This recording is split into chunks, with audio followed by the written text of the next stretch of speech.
here.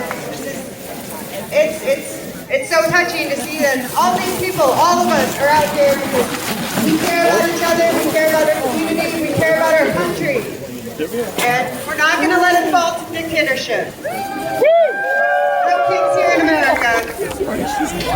Alright, so I'm going to start out with just a short little thing about what we're doing here today. Let's see. As of this morning, there are over 2,600 protests across the nation and across the globe. So this global solidarity for our movement to preserve democracy. Yeah, we're definitely going to beat the last march bigly. Before we start, can everyone look around at each other and say hello to your neighbors? Just real quick. That is awesome. Yeah, I love our community. I think everyone is so special here. All right, I'm not going to sugarcoat what we're facing right now, because we all know what's happening, and it is grim. We've become entrenched in ugly and bigoted, yet shockingly ham-fisted authoritarianism. But lucky for us, the administration is doing things in such blatantly illegal ways that we will be able to stop it and to unravel much of the damage being done. It is far more difficult to dismantle something like this if it's done by competent people, and we all know that that is not the case here. A few things before I hand the mic over.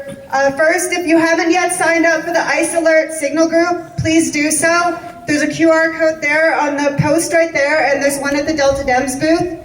It's just a way for our community to look out for each other and our immigrant community. If you ever see ICE out and about, let the chat know. But also, if you ever see ICE harassing or trying to kidnap anybody, then please record and please get that person's name.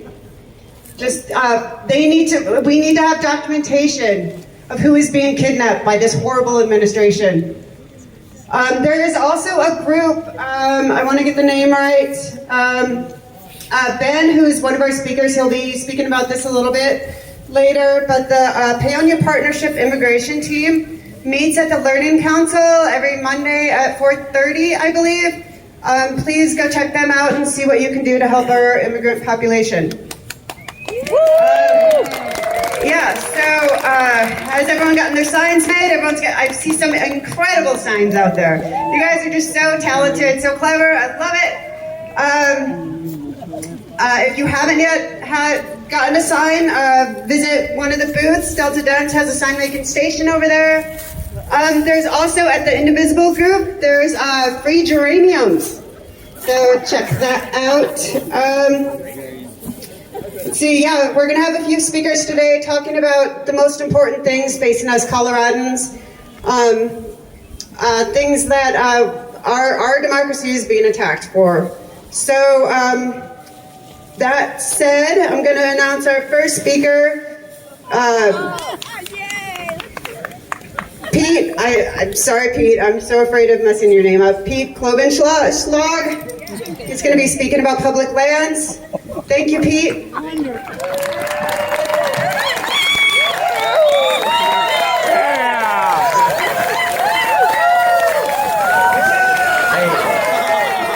all, Paonia. Thank you, North Fork. You all look beautiful. You all look great. Very exciting to see. Thank you, Indivisible, and all the fine folks who organized this here, and in Montrose, and in Glenwood, and Carbondale, and in Junction, and in over 2,600 places around the United States and all around the world. Today, starting what is our yesterday, actually, it kicked off in some parts of the world. So let's feel good about that.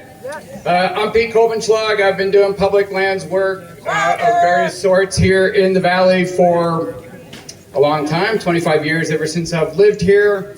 I've done a lot of defensive work. I've done a lot of proactive work, and I want to say one thing I'm very interested in addition to public lands and protecting the vital public lands that we all love and rely on, is solutions, and finding solutions that work for rural communities even eclectic and conservative places like Delta County. So I'm going to talk a little bit about both today.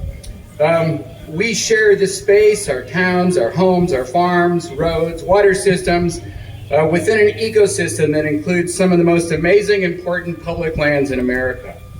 Our public lands are the very foundation of our identity here in Western Colorado, and they also represent a foundational value about who we are as Americans. These are not the kings or the oligarch lands. These are our lands. The Grand Mesa National Forest, it's one of the oldest in the nation. Black Canyon became a national monument under President Hoover in 1933, then a national park in 1999, along with Gunnison Gorge National Conservation Area that was designated at that time. Gunnison Gorge also protects Eagle Rock Shelter, one of the oldest archaeological sites in North America. Public lands in the North Fork, they include our water supply, and they include America's headwaters.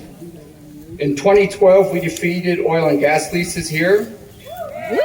Thank you for that. Get ready. We must watch and defend against that again here soon.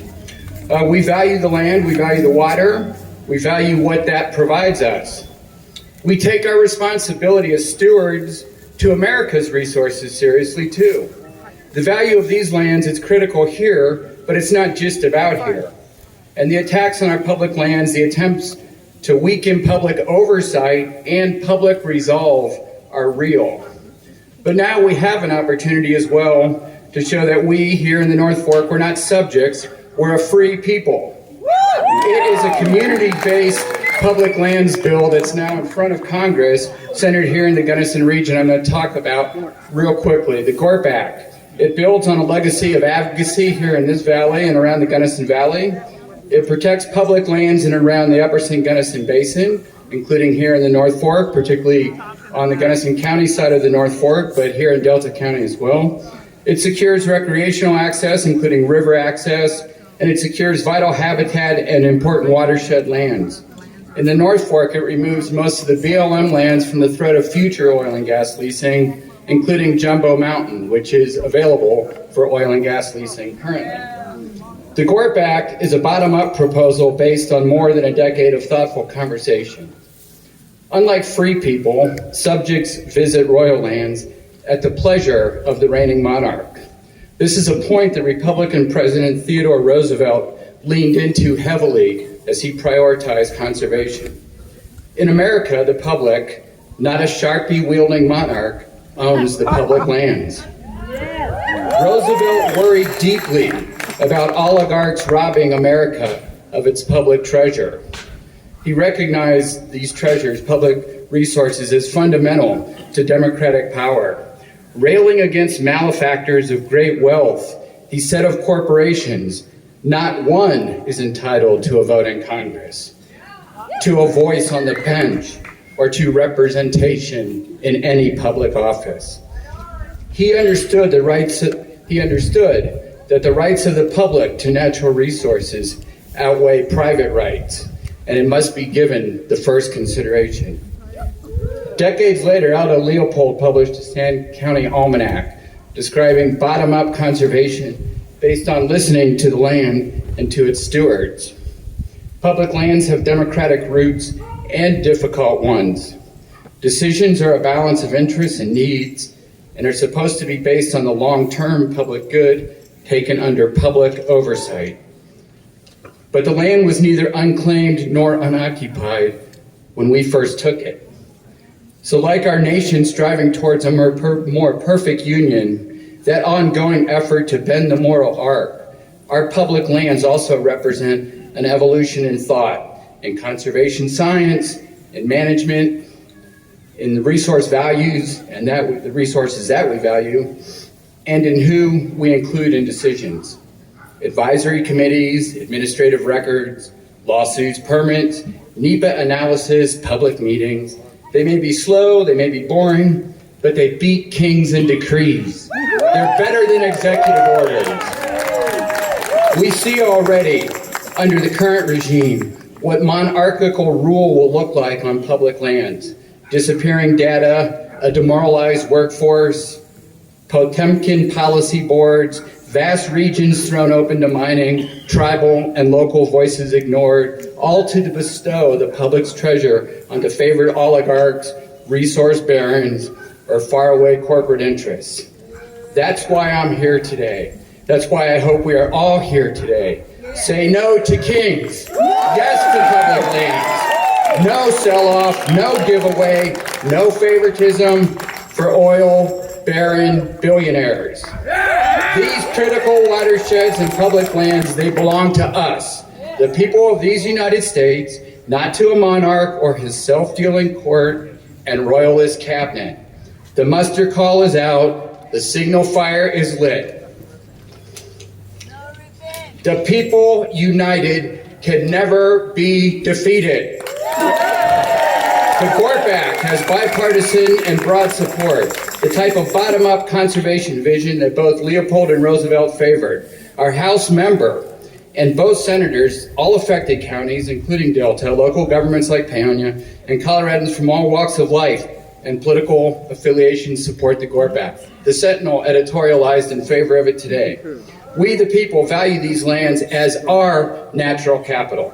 They are not cheap tokens to be handed out as the king's trinkets to powerful interests or his fat cat campaign donors. We stand ready to defend our lands, our neighbors, and our home. These public lands belong to the public. The GORP Act is an opportunity for people to stand together and to be something for something as well. No kings in America. Not in 1776, not now, not ever.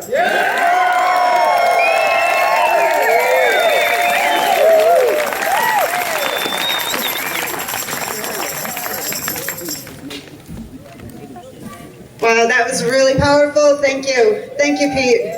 That was interesting and informative and just incredibly powerful. Our public lands are just, they're the best in the country. These, just public lands in general are fantastic, but Colorado, come on, this is a beautiful state. Next up, we've got Nathan Clay to come speak about our First Amendment, the importance of our First Amendment and protecting it. So if we can get Nathan Clay up here. Thank you.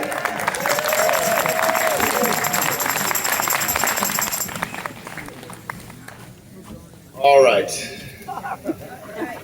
Thank you today to the Delta Dems, Dia Jacobson, North Fork Indivisible, the No Kings National Organization, and everyone out here in small but mighty Paonia, Colorado. I'm here to address what I believe is the most important basic freedom we share, the right to simply speak. I'm a husband of 20 years and the father of 2 teenagers who are the 5th generation of my family to live here in Delta County. I served on Delta City Council from 2018 to 2022, and I was appointed a mayor of Delta in 2020. I'm now a public school teacher, so I spend a lot of time speaking and learning. And we have learned many things from the current administration regarding the freedom of speech in our country. 2 of the most important lessons that I see are, first, even though one has the freedom to speak as one wishes, that does not mean we must always oblige oneself and proceed. Secondly, most importantly, because we do have this gift of voice and the blessings of cognizance, when the time demands it, we must use that gift. That most inalienable of rights, to make material the thoughts of the mind and speak, to speak and to gather and form a collective voice, as is our right. The founders didn't agree on everything. The Bill of Rights that we see as a bulwark of personal freedom was highly controversial even then. Enumerated personal freedoms. We can see clearly how freedom of speech is a threat to some parts of our society, both then and now. Humans, citizens, freely speaking their mind in a public forum has been a bedrock value of our republic. This key freedom is now under the greatest threat in our history. Freedom is eternally balanced on a knife's edge, but even the dire situation we find ourselves in does not necessitate martial consequence. Freedom of speech enables us to share diverse points of view, allowing people to hear multiple sides of an issue, hearing one another out civilly in an actually human fashion, and accepting that each person comes with a worldview, a personal view that no matter how antagonistic it may be to our own little scenic overlook on life, does not exclude them or ourselves from the freedoms that we all share. Media, educators, and individual citizens must be free to criticize, debate, and share information freely, even if it's unpopular or controversial. There was a poster on the wall of my classroom that said, "What is right is not always popular. What is popular is not always right." Because censorship breeds ignorance, when free expression supports critical thinking and informed voting. Censorship can be overt and in your face and blatant, but it can be more subtle, more insidious. By planting a small seed of fear in the mind of the individual, the tyrant can gently sway the public as that seed germinates and grows. When a librarian fears for their job because of books that have been in the stacks for years, or social studies classes become cultural battlefields, freedom of speech is undermined. Freedom of speech allows journalists, whistleblowers, and private citizens to speak truth to power, a foundational value of every republic in the long history of human self-governance. Holding accountability is critical to social movements in the United States, civil rights, anti-corruption, antitrust, labor rights, suffrage, and many, many more, all thrived on the ability to speak out as a group. Amen, sound maker. The government is less likely to abuse power when they know their actions can be legitimately publicly questioned or exposed. Just this last week, ABC News, which has only been a trusted news source for millions of Americans for just a shade under 80 years, so I guess it could be questionable, has been told that the king will no longer answer their legitimate questions of journalistic intent. Silencing critics is an indicator of unchecked authority and the gradual and steady erosion of these cherished civil liberties. The Secretary of Defense demanding a loyalty oath for members of Congress, or members of the press, which even Fox News declined to sign, shows us how far this administration has gone to keep the public in the dark regarding the activities of the military, where billions of our tax dollars go. The very ideals that allow us to gather here today are the ideals that feel more under threat with each passing day. Fearless public discourse, or maybe it should be public discourse free from fear, is how societies negotiate shared values, solve problems, and build consensus without resorting to more primitive sticks and stones tactics. While free speech can lead to disagreement, it can also build the foundations of constructive dialogue and peaceful coexistence. If we resort to anger or hatred as a resolution to disagreement each time, we are truly lost. Fighting fire with fire will certainly reduce the village to ash. Simply standing and watching the enormous orange inferno consume the village is out of the question. Worrying about why the village was so quickly engulfed and where the origin was matters not as the fire rages around us. Shouting about the firefighters who have previously failed to contain the blaze will never extinguish the flames, but the wind from our mouths will serve only to carry those very same incendiary glowing coals. I will close by saying that because we have the freedom to speak, as and when we wish, we must be very cautious and realize the power of our words and actions. Most importantly, because you do have that glorious, inalienable right. When it is required, we can speak up with a loud, collective voice. Now is the time to speak. I agree. To quote someone who I never thought I would actually quote in a speech, Ron Paul. But it's really apropos. We don't have the freedom of speech to talk about the weather. We have the First Amendment, so we can say some seriously controversial things. Thank you for your time.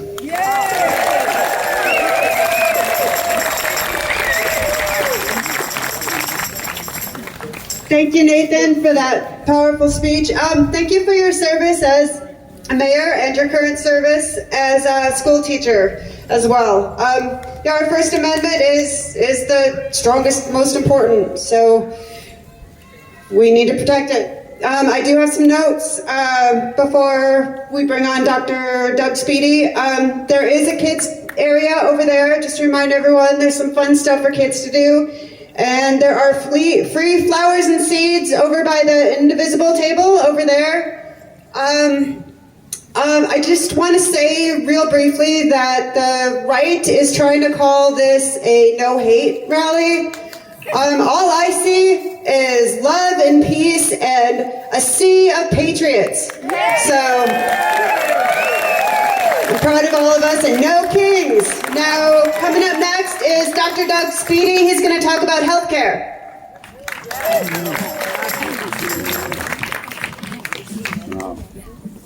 Well, those of you who don't know me, consider yourself fortunate, because if you knew me, particularly in the professional realm, that was not a good thing for you. I have been a physician for 48 years. I've been in Delta County for 42 years. I've worked in Grand Junction, Montrose, and Delta. I currently am a SHIP counselor, which stands for State Health Insurance Assistance Program, and if you have Medicare questions, call Region 10. I'm putting in a little ad for myself. My next talk is at Engage with Your Age next week at the hospital. How will this shutdown affect healthcare? The shutdown is about health insurance subsidies for the Affordable Care Act. Some people call it Obamacare, but I've always called it the Affordable Care Act, as well as Medicaid. Subsidies are set to expire at the end of 2025 unless renewed by Congress.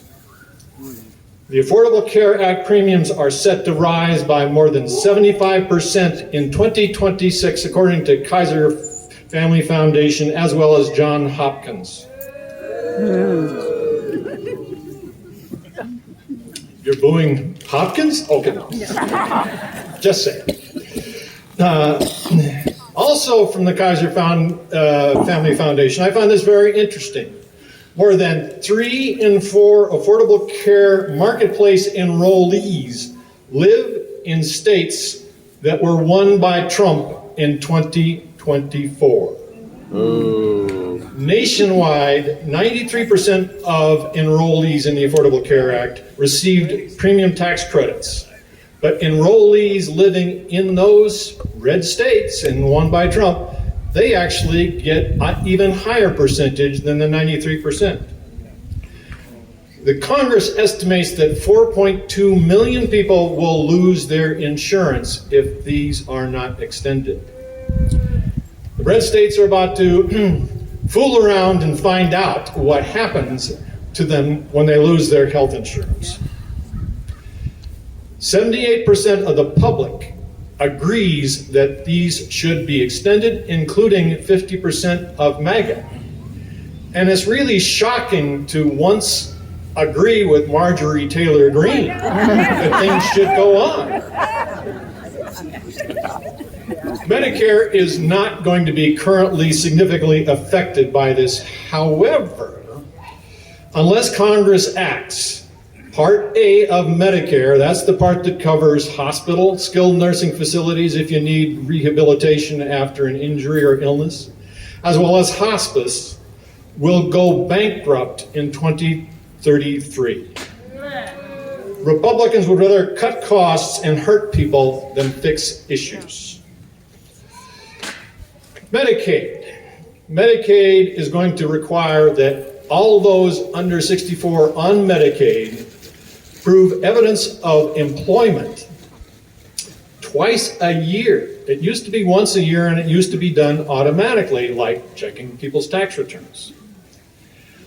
Guess what this is going to require? This is going to require that the state set up a new bureaucracy, as if the state has a lot of money to do that. How about what the administration is trying to do to shut down places in the CDC? The most appear to be involved in surveillance, forecasting, prevention, and public health. The favorite targets of the brain worm buffoon. Republicans seem to have a herd mentality when it comes to following Trump.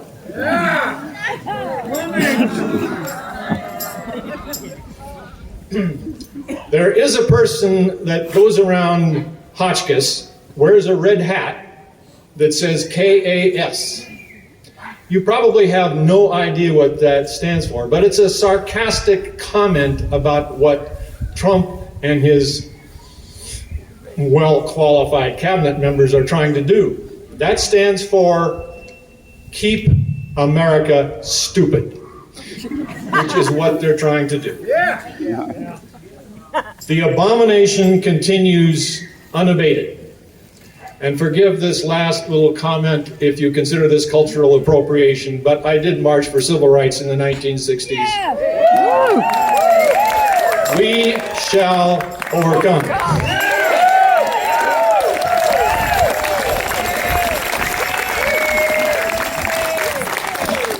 Thank you so much, Doug Speedy. As always, just very informative, and yet healthcare is being just dismantled across the country right now, and it's especially hitting rural communities. Just hospitals are shutting down. Like, what do we do if that happens? We're pretty far from a big city, so we need to protect that.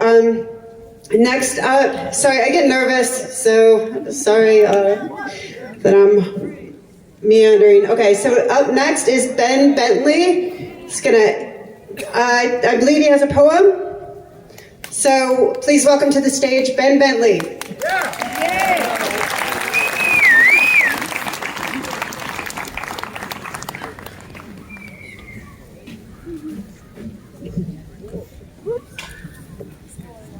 Hey. Salam. Sat Sri Akal. I'm going to preempt someone yelling louder at me and just say, if you can't hear me, come closer. I'm a poet, not an orator. I ask you to listen. Hey. Salam. Sat Sri Akal. Bonjour, nyo zu bikherbi privyet. There are refugees all across this wide world. And there are refugees right here in Delta County. There are respectful ways to connect with our neighbors from abroad, whether that's sharing food from your garden or just smiling as you walk down the soy sauce and hominy aisle at City Market. There's a great joy in learning how to say thank you in another's language. So ask, be curious and graceful. Mamnoon, merci, shukriya. If you are looking for more resources or wish to join a group of locals who are already doing this work, go to the Hearth every Monday at 4:30 p.m. and listen to what the Paonia Partnership immigration team are working on. We wish to say, you are welcome here, whether you are from Haiti or Punjab, whether you are fleeing cold, hungry, or prosperous, we welcome you, especially those pruners and fruit pickers from Durango, Mexico, or Chihuahua. We rely on your generous labor, just as a century ago, we relied on trainloads of Greek and Japanese hands to harvest our peaches and apples. If you go up to Somerset Cemetery, you will see gravestones of men born in Finland and Yugoslavia. If you walk these hills, you will encounter the drawings and signatures of Basque and Peruvian shepherds. This valley is not so gringo as it may now appear. Neither is the cry we lift our voices today to hear: no kings, no barons, no landed nor digital dynasties. Yeah.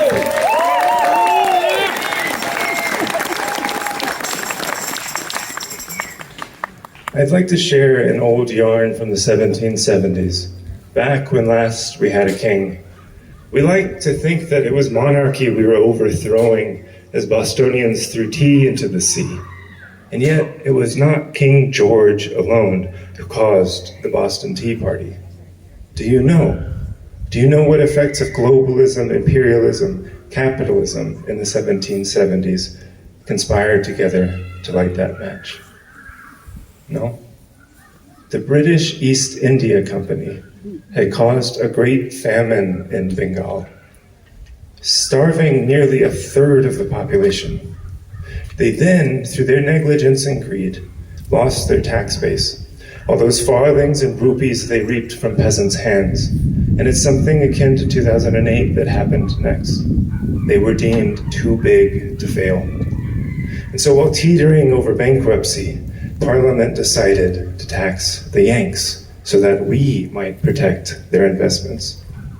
I start here and not the banality of the present, because what we learn from history is that people don't learn from history. It's important to put front and center that both Ted Cruz and Nancy Pelosi beat Warren Buffett on the stock market. We working people still have to bail out bankers because banking owns all sides of the aisle. Is our economy a wonder of perpetual growth, or is it merely a hungry ghost? We ourselves must admit and acknowledge our pensions, our retirement funds, our investments cut like bayonets into the sides of the rest of the world. It isn't just Trump coin that got us here. It isn't just sloppy politics that creates a king. We are living through the karma of colonization, the growing pangs of an empire that still thinks its shit smells great. No nation lasts forever. No king rules for more than a lifetime, unless, of course, the data barons beam Trump's consciousness into the cloud. But what if I told you right here and now, what if I said our president isn't human, that he is a man-algorithm hybrid who eats only outrage, not a cyborg, no, a slop machine, whose emotions are mere cobwebs of neural nets trained on fracking your attention. Assume every interaction will be mined, every choice nudged, your autonomy eroded as we lose our mortal frames clicking buttons for billionaires. Do be aware of the endless unpaid toil that is our life online. Every day we lay the clays which harden into more cloud capital. We carry their digital bricks on our backs. We clean the ditches to their data plantations. And since this country is no stranger to slavery, I find some magic in the words of the president who weathered America's Civil War. Old Abe said, "I am loath to close. We are not enemies, but friends. We must not be enemies. Though passion may have strained, it must not break our bonds of affection. The mystic cords of memory, stretching from every living heart and hearthstone all over this broad land, will yet swell the chorus of the Union, when again touched as surely it will be by the better angels of our nature."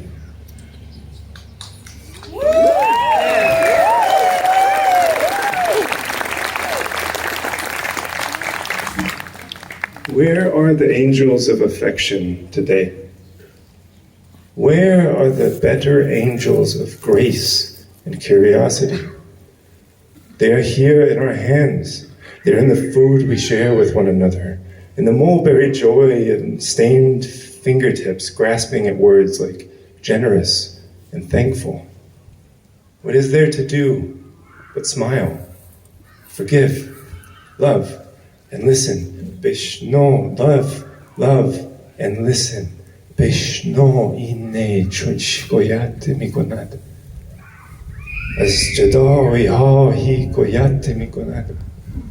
Cause naistan to marobo brinda ant. As nafira mardo zanna linda ant. Sinacho ham sharhes farag. To beguyam sharhe dard be ishtayach. Rumi was a refugee, and to the refugees we must listen, to the poets of separation, grievous hearts and anguished chests. We must listen to relearn what it is to say thank you, and to remember from the hearth of our hearts. Amen. Aho. Om Swastiatum.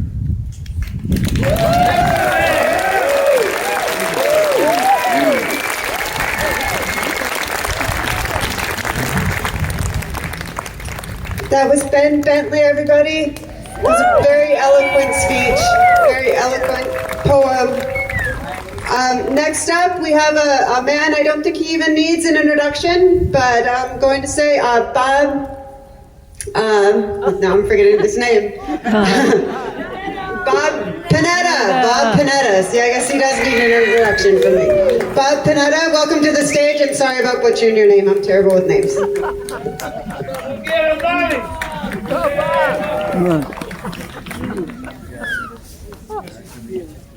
Just call me Geeks. Yeah, you got this? All right. Use the other Whoa, one. step back, step forward. Man, following Ben Bentley? Following that? Good Lord, if they'd have told me that was going to happen, I wouldn't even be here. Ben, that was too good, man. Thank you. Yeah, one time Ben. You like that one better? Yeah. Yeah, how's that? Much better. Okay, great. So, I love it when a woman says that. But y'all know what the Pope said today? No. Pope Leone from South Chicago? Yes. He said the church must not remain silent.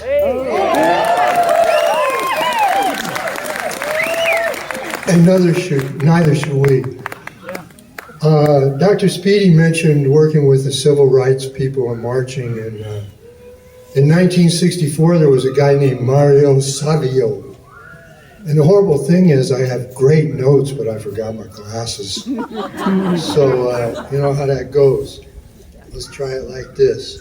But he fought for free speech at the University of California in Berkeley. Shut down the university. So in the 60s, we all thought, all right, we stopped the war. We brought civil rights and to all people. We did so much to stand up and make the country great that we could just sit back and relax now because, you know, civil rights, free speech. Great start, we got it, we stopped the war. But boy, we sure did let something slip by on us. Because what's happening right now is everything we fought against in the 60s. Yes. Yes.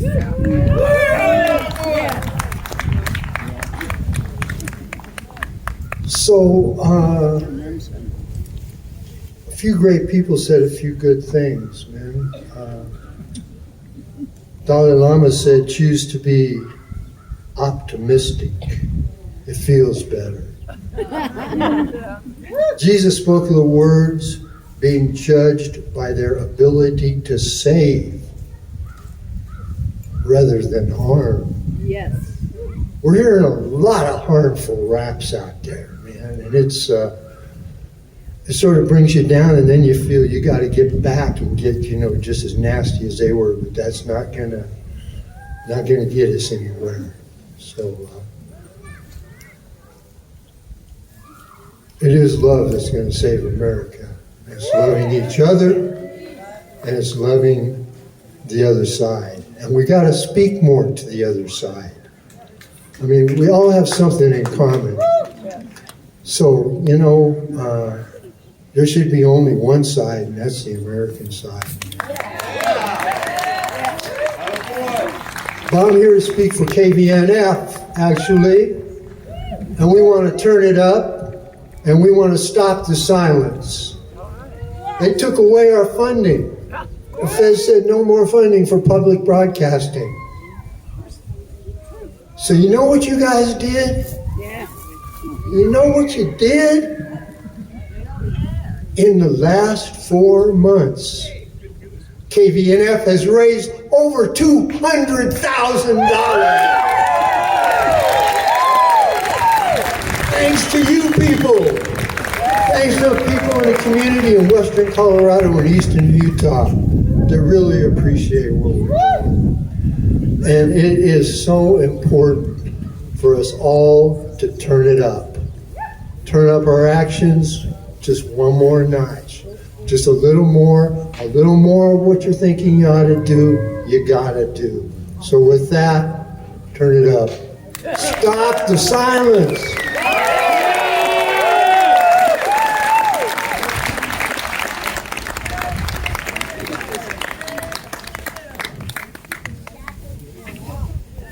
Thank you, Bob.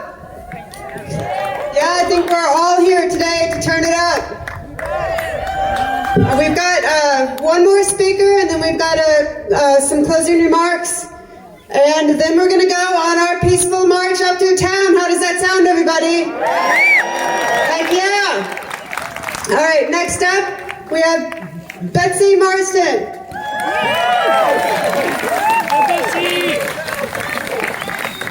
Hello, peaceful protesters. We know why we're here.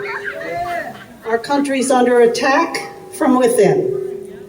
Democratic cities, historic sites, national parks, museums, they're all forced to lie about our dark pasts. Some of our universities compelled to sell out academic freedom if they want federal aid. Under attack is climate science, cancer research, mothers, women who choose not to be mothers, Black voting rights. Is there anything that is not under attack that we cherish as our freedoms? You and I are under attack. Just by having opinions the Trump administration fears. It fears all principled disagreement, and it even fears protesters dressed as chickens and frogs. It fears ridicule from comedians. But we today are not afraid. All over America, we're gathering. And I know from decades of peaceful marches that a turnout all over the country rattles authoritarian regimes. The chant, what does democracy look like? This is what democracy looks like. It's us exercising our First Amendment rights, saying no to tyranny. We say no to this crackpot administration and its sycophantic allies.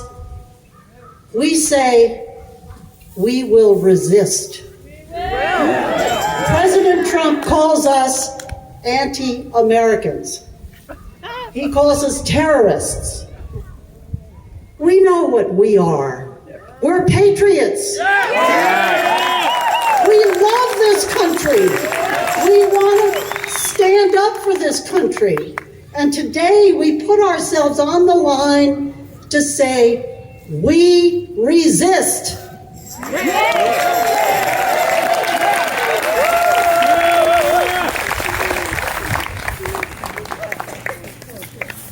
Now march. All right, thank you, Betsy. Okay, we've got closing remarks and by Dia and Dimitri from Delta Dams. I want to thank Delta Dams and North Fork Indivisible for all their hard work in putting this together today. Thank you to both organizations. Together, we are strong and we're doing it. And thank you to all you patriots out there today, showing how much you love America and love our community. Let's see, so Dia and Dimitri, come on to the stage. I'm going to start heading that way, so gather up your stuff while you're listening, and then we're going to do our peaceful march. Woo! Woohoo! All right, where's my buddy? Here he is. So thank you all for coming. There's still a few more opportunities for sign making back there at the Delta Dia, turn the microphone to your mouth. Okay, how's that? Thanks, everybody. Yeah, there's still a few more signs you can make, T-shirts, apples. We're going to go out and march. So I want to thank Chrissy, our fearless leader, and Dimitri and I are going to share a few words with you. Alrighty, first off, thank you all for coming out in solidarity with people from every state in the Union, especially the greatest state in the Union, Colorado. Today we're protesting the authoritarian administration that is eroding our freedoms, defying our Constitution and the courts, and creating chaos in cities all across the nation. We're not only protesting an authoritarian power grab, We are building the community we need. We need to build this community to resist for many years to come. That means working together, creating the connections that will keep us aware of the threats to our democracy.